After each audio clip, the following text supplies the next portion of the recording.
In the first two videos, I showed you the two most crucial things you needed if you're going to seriously homeschool your child or children in the way that I know that's best.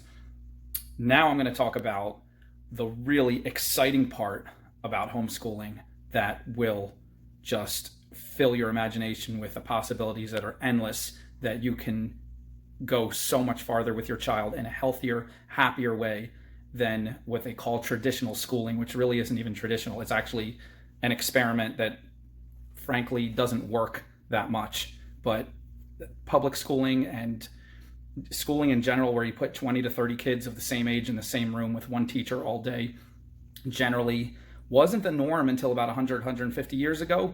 And it has never proven to be as good in a lot of ways as natural, regular teaching your own children in the way that you know best. So now we're going to talk about why this is so powerful and exciting and actually better, superior for you and your child if you choose to do this. To review, we talked about in the first two videos, number one, this is one way to do it. This is the way I know best from experience. I do have an elementary school degree. I did teach in public, charter, private, traditional schools for 5 years, and really more than that if you count all the different ways that I helped with other schools and other after-school programs and camps and everything.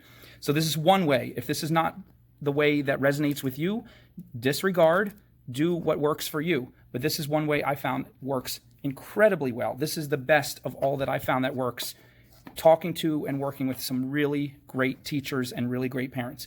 Number two, if you're going to do it this way, you need firm discipline and control of your child or children. And that's not a judgment.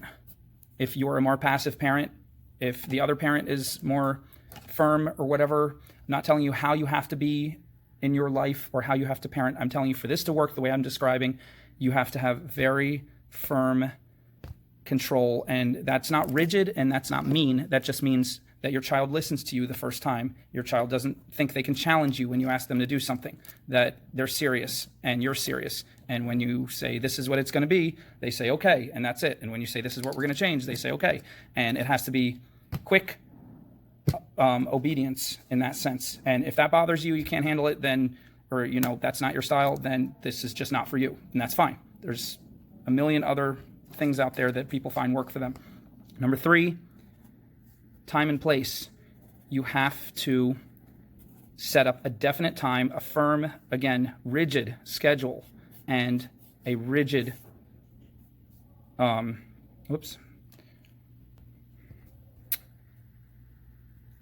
what time you're going to do each thing, and you have to be firm about it. And a place, where are you going to set up and have everything take place, a dedicated place, a place that is not going to be used for anything else, if possible. And we went into all the details with that in the first two videos. So that's the recap. Now here comes the exciting part. The exciting part is you have up to 30 times more power and potential to help your kid come to an amazing place of education and their future and discovering who they are and what their talents are and what their passions are and what they're put on this earth to do.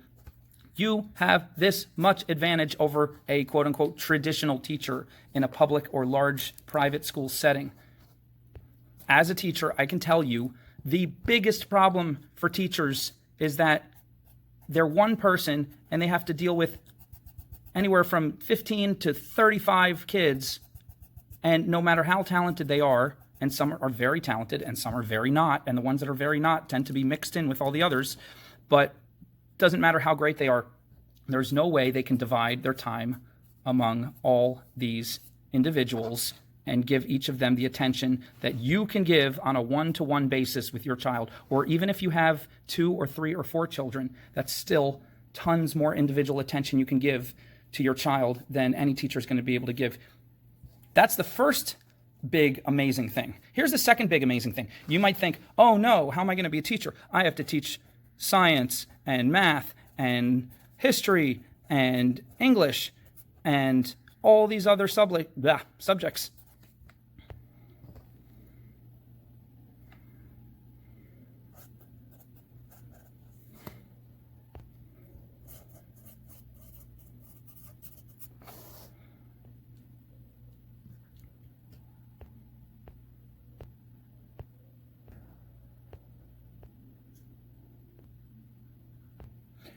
No, you do not. You really only have one job, primarily, and that's to teach your child how to read. Now, we're talking about elementary school kids that are starting out. If you have teenagers who've been in regular schooling and you want to start homeschooling them in high school, that's a different situation, and there are resources for that. There are really homeschool resources online, some free, some that cost money for everything I'm talking about. But I'm giving you what I believe is a simpler, much more inexpensive, practically free version. And this is if you have a child who's starting out, a young child who's starting out kindergarten, first grade, second grade, or any time up until sixth grade. This is the primary only thing. In fact, before there was public schools, before everybody sent their kids somewhere else for someone else to teach them, the primary job of parents that was expected was that they would teach their kids to read. That's it. They would provide sustenance for their kids and shelter, and basically raise them to be a healthy adult.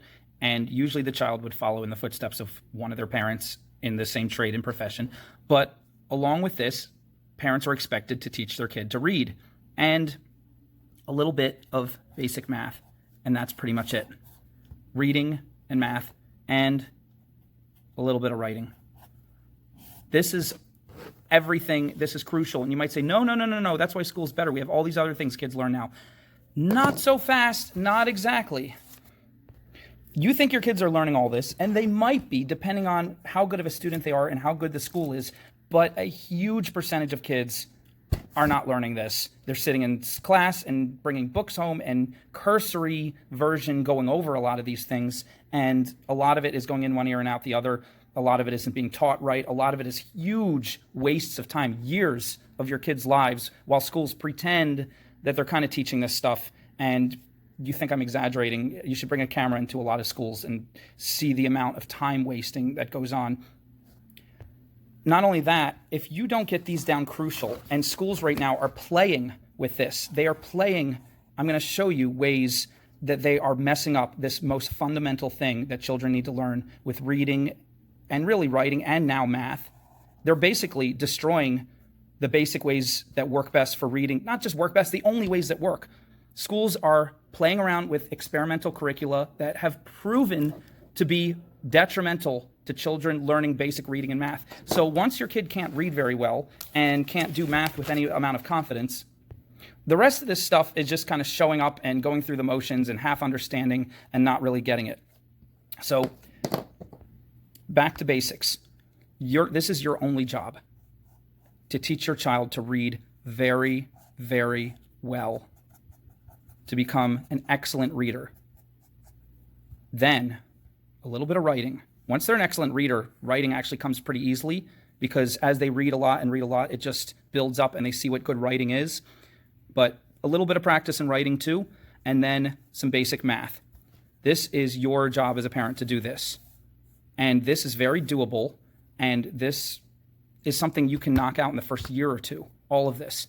After that, it becomes an adventure, because once the child knows how to read and is confident in all these, they can go back and do these other subjects with just the tiniest bit of supervision. They can teach themselves a lot of this, but a lot of this is just to introduce students to this so that when they go on in life, they decide, if I want to be a scientist, I got the basics down. If I want to go into, these other fields, I have the basics down. Basically, school gives children the cursory basics of all of this, just so they're kind of well-rounded. So much better if you're giving them that one-on-one attention. First of all, you can go deeper into any of those subjects and really explain what it's about. And if you just have a decent, good textbook, and you can get textbooks that are just maybe a little bit older, because the other racket, besides expensive curricula that do horrible things, is textbook companies putting out new versions of textbooks every single year or every other year that are basically exactly the same and just charging a fortune for it. So you can go back and get older textbooks, 10 or 15 years old, in a lot of subjects, nothing changed. And you can get them for so cheap on Amazon or online.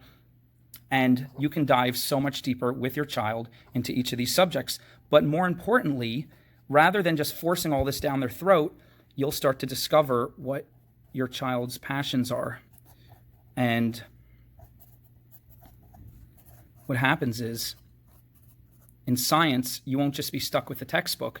You can discover what lights up their excitement, and you can go out into the forest and you can walk around and discover some of the things that were in the book. You can go on field trips. You can plan all kinds of fun things that normal schools wouldn't do, because they have to look for the needs of 30 different kids. They can't just stop everything and go outside because one child is passionate about something. But you can. But let's say science isn't the big thing your child is excited about. Okay, so you get them through a textbook or two. Once they're good at reading, you give them the basics. But say their passion is really cooking. Well, schools used to have cooking classes. They don't even have those in most schools anymore. You could take your child at a very young age and start teaching them, and this is where the math will come in, measuring and fractions and stuff, but it's real concrete learning, not just on paper. And you can have your child at a very young age start doing complex cooking, stuff that chefs would only learn in a higher form of learning way after high school. Maybe your child wants to be a writer or a filmmaker, a doctor. They could start learning things in health. Now with the internet available and your supervision, they could start learning things that people who want to be a doctor are not even going to experience until after high school.